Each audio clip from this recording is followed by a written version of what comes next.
We've all heard the story. Humanity started in Africa. It's the cradle of life, the beginning of the road, the one place every single one of us calls home if you go back far enough. It's a nice, neat, comfortable story. But what if I told you that a single, tiny piece of a jawbone found in a place it shouldn't be just set that entire story on fire? We're talking about a fossil so controversial that some scientists refuse to even say its name. It's not from the savannas of Ethiopia or the caves of South Africa. It was found in Greece. Meet Greekopithecus freybergi, nicknamed El Greco. If this fossil is what some top-tier researchers think it is, then everything we know about where, when, and why we became human is completely wrong.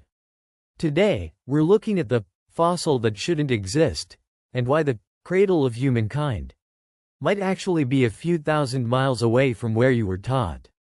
For decades, the out of Africa theory was the gold standard. We thought the split between apes and humans happened roughly 7 million years ago in the African rainforests.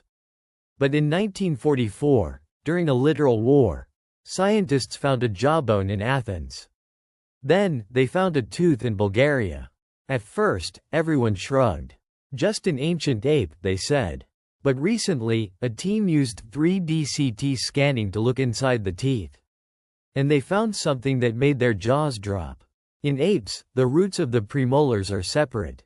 In humans, hominins, they're fused. El Greco's roots?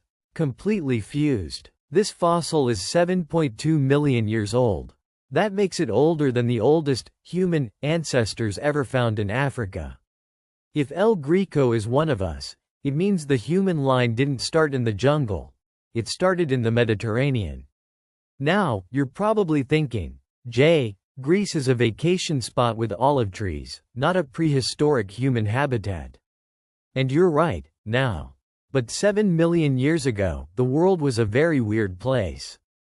The Mediterranean Sea actually dried up. It was called the Messinian salinity crisis. Imagine a giant salt desert connecting Europe and Africa. At the same time, the Sahara wasn't a desert yet, it was a green Sahara. But Europe? Europe was becoming a savanna. Scientists found red silts in the European fossils, dust that was blown over from the North African deserts. This means our ancestors weren't swinging through lush jungles. They were walking through dusty, open grasslands in the Balkans. They had to stand up to see over the grass. They had to walk long distances to find water.